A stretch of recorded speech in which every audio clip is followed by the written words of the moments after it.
মধ্যপ্রাচ্যের উত্তেজনা এখন একেবারে চরম সীমায়। আমেরিকার সামনে এখন সবচেয়ে বড়, সবচেয়ে কঠিন এবং সম্ভবত সবচেয়ে বিপজ্জনক চ্যালেঞ্জ হলো হরমুজ প্রণালীতে ইরানের একাধিপত্য ভেঙে দেওয়া। কিন্তু কিভাবে সম্ভব সেটা? খোদ আন্তর্জাতিক সামরিক বিশেষজ্ঞরাই বলছেন এই চেষ্টা আমেরিকার জন্য চরম আত্মঘাতী হতে পারে। আমেরিকার সামরিক বাহিনীর সামনে বর্তমানে একটি অন্যতম বড় লক্ষ্য হলো ইরানের খার্ক দ্বীপ দখল করা। এই খার্ক দ্বীপ কেন এত গুরুত্বপূর্ণ? সামরিক এবং অর্থনৈতিক দিক থেকে বিচার করলে এটিকে বলা যায় ইরানের তেল ও গ্যাস শিল্পের ক্রাউন জুয়েল। আপনি জানলে অবাক হবেন, গোটা বিশ্বে ইরানের যত তেল এবং গ্যাস রপ্তানি হয় তার 90%ই যায় এই অত্যন্ত গুরুত্বপূর্ণ খার্ক দ্বীপের মধ্যে দিয়ে। অর্থাৎ সোজা কথাই বলতে গেলে এই দ্বীপের দখল নেওয়ার অর্থ হলো ইরানের অর্থনীতির টুঁটি একেবারে শক্ত করে চেপে ধরা, ইরানকে আর্থিকভাবে পঙ্গু করে দেওয়ার এর চেয়ে বড় কোনো মোক্ষম উপায় আর নেই। বিশ্ববাজারে জ্বালানি তেলের দাম নিয়ন্ত্রণ এবং শত্রুর রসদ বন্ধ করার জন্য সামরিক কৌশলগত দিক থেকে এই দ্বীপের পতন ঘটানো আমেরিকার জন্য একটি বিশাল বড় জয় হতে পারে। কিন্তু এই কাজটা কি এতই সহজ? একেবারেই নয়। আমেরিকার সামনে সবচেয়ে বড় বাধা হলো এই দ্বীপটির ভৌগোলিক অবস্থান। খার্ক দ্বীপ পারস্য উপসাগরের প্রায় 400 কিলোমিটার ভেতরে অবস্থিত, আর এই বিস্তীর্ণ জলভাগ এবং তার চারপাশের এলাকা সম্পূর্ণভাবে ইরানের কড়া সামরিক নিয়ন্ত্রণে রয়েছে। পারস্য উপসাগরের এই জলপথে ছড়ানো রয়েছে মাইন, আর টহল দিচ্ছে ইরানের ফার্স্ট অ্যাটাক ক্রাফট ও সাবমেরিন। তাই কোনো বহিরাগত সেনার পক্ষে সাগর পথে গিয়ে এই দ্বীপ দখল করা প্রায় অসম্ভব একটি ব্যাপার। তাদের সামনে একমাত্র উপায় হতে পারে সৌদি আরব বা ইরাক থেকে আকাশপথে উড়ে এসে সরাসরি আক্রমণ শানানো। কিন্তু ইরানের শক্তিশালী এয়ার ডিফেন্স সিস্টেম বা আকাশ প্রতিরক্ষা ব্যবস্থা ভেদ করে এতটা পথ পাড়ি দেওয়া মার্কিন বায়ুসেনার জন্য চরম ঝুঁকির একটি অপারেশন, যেখানে প্রাণহানির আশঙ্কা প্রবল। তাহলে আমেরিকার সামনে দ্বিতীয় বিকল্প পথ কি হতে পারে?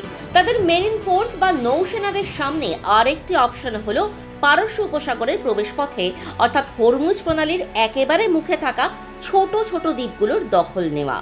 হরমুজ প্রণালী হলো বিশ্বের সবচেয়ে গুরুত্বপূর্ণ তেল পরিবহনের পথ, যার ওপর বিশ্ব অর্থনীতি অনেকাংশে নির্ভরশীল। বর্তমানে লারাক, হরমুজ, কেশম, হেঙ্গাম, লেসার টুনব, গ্রেটা টুনব এবং আবু মুসারের মতো অত্যন্ত কৌশলগত এবং গুরুত্বপূর্ণ দ্বীপগুলো ইরানের শক্ত মুঠোয় রয়েছে। এই দ্বীপগুলোকে ইরান তাদের অভেদ্য দুর্গ হিসাবে ব্যবহার করে। এখান থেকেই তারা পুরো হরমুজ প্রণালীর ওপর কড়া নজরদারি চালায়। আমেরিকার মেরিন কোর একটি অত্যন্ত স্পেশালাইজড এবং উচ্চ প্রশিক্ষিত ফোর্স, যারা এই ধরনের ছোট বড় দ্বীপ আক্রমণ করা, দ্রুত দখল নেওয়া এবং তা দীর্ঘক্ষণ নিজেদের সামরিক নিয়ন্ত্রণে রাখতে বিশেষভাবে পারদর্শী। দ্বিতীয় বিশ্বযুদ্ধের সময় থেকে শুরু করে আজ পর্যন্ত প্রশান্ত মহাসাগরীয় অঞ্চলে দ্বীপ দখলের লড়াইয়ে মার্কিন মেরিনদের জুড়ি মেলা ভার। তাই সামরিক দিক থেকে এই দ্বীপগুলো সাময়িকভাবে দখল করা মার্কিন বাহিনীর জন্য খুব একটা কঠিন কাজ নয়।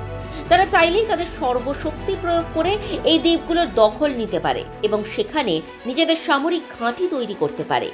কিন্তু খাতায় কলমে বা সামরিক রণকৌশলের ম্যাপে যা সহজ মনে হয়, বাস্তবে তা কতটা সোজা? বিশেষজ্ঞরা বলছেন এখানেই লুকিয়ে আছে আসল বিপদ। কারণ আমেরিকা যদি এই দ্বীপগুলো দখল করতে সক্ষম হয়, তবুও তাদের জন্য অপেক্ষা করছে এক চরম এবং ভয়াবহ পরিণতি। এই সমস্ত দ্বীপগুলো ইরানের মূল ভূখণ্ডের খুব কাছাকাছি অবস্থিত এবং মারাত্মক সব দেশীয় ড্রোন ও আধুনিক মিসাইলের পাল্লার মধ্যে রয়েছে। একটু ভেবে দেখুন, আমেরিকা হয়তো কোনোভাবে তীব্র লড়াই করে একটি দ্বীপ দখল করলো ঠিকই, কিন্তু পর মুহূর্তেই ইরান যদি সেই দ্বীপে থাকা মার্কিন দখলদার সেনাদের লক্ষ্য করে ঝাঁকে ঝাঁকে কামিকাজে ড্রোন, দূরপাল্লার ব্যালিস্টিক মিসাইল এবং ক্রুজ মিসাইল ছুঁড়তে শুরু করে, তখন পরিস্থিতি কি দাঁড়াবে? চারিদিকে সমুদ্র, পালানোর কোনো জায়গা নেই। এই পুরো পরিকল্পনা বাস্তবে রূপায়ণ করা এক দুঃস্বপ্নের মতো, কারণ মার্কিন বাহিনীকে প্রতিনিয়ত ইরানের সেনাবাহিনীর দিক থেকে আসা গোলাগুলির সম্মুখীন হতে হবে।